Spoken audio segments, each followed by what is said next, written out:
I recall one incident about 5 or 6 years ago. I was sitting in a restaurant downtown with a lieutenant. We were having dinner when the call came out that a person was on the tracks behind Town and Country Village. And when we responded, we got there. The train was about 500 feet away from where we were looking for the student. It was dark. It was very damp. There were patrol cars all along the backside of Town and Country Village. And I remember on this particular one, when I looked down to the ground, my foot was actually standing, was on a part of this person's person. And I mean, I jumped in. I was very sad.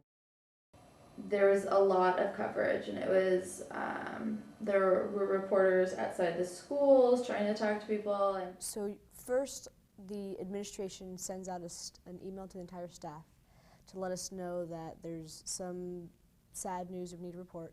We collect as a staff, usually in one of our rooms that we meet as for other staff meetings. The administration then tells us all together, so we all know what happened. They provide us with as much information as needed. They don't give us more than what's needed, just so that we're not spreading things that the kids don't need to know.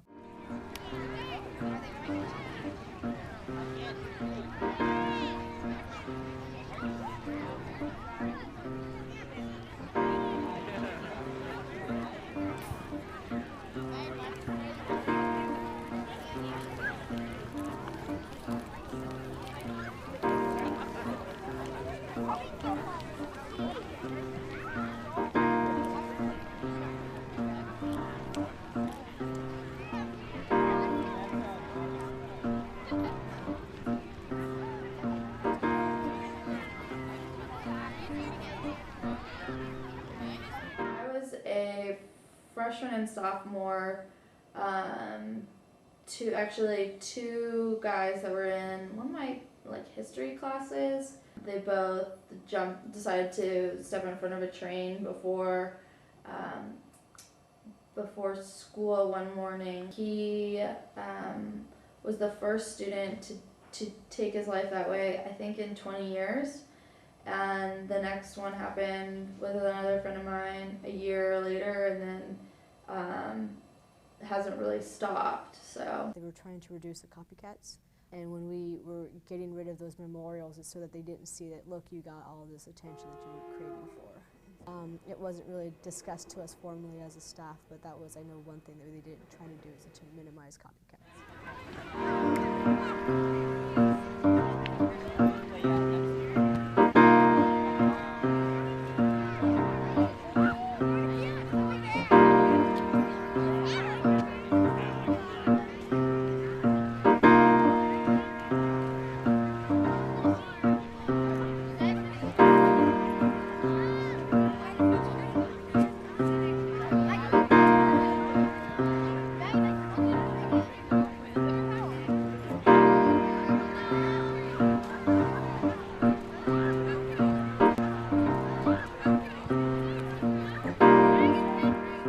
In terms of the administration at the schools, most recently, Pally's most recent suicide, kids bought flowers and made a memorial at our school, and the principal and staff decided to leave it up and let kids come and add to it throughout the day.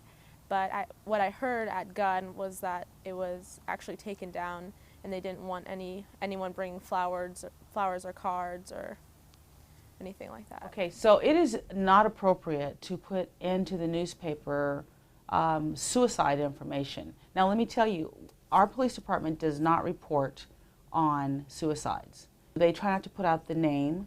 They obviously don't put out the gory details. They don't put out the name of the engineer on the train. And we don't show pictures. We never, ever, ever show pictures. Now on a normal suicide of a person who didn't commit suicide by the tracks, we still don't talk about that. Sometimes people commit suicide in their homes, and that information never comes out. I'm on the internet publication at school. I go to Pally. And so we've talked about this in class, especially recently with this most recent suicide. As a publication ourselves, though, at Pally, we only try to cover the news about how the administration covers it, not anything opinionated right now, especially so close to it. Like I think we might, like as a staff, we wrote a small brief about how late the guidance office would be open, or who's available going around campus. So like factual things and nothing about the family or the suicide itself.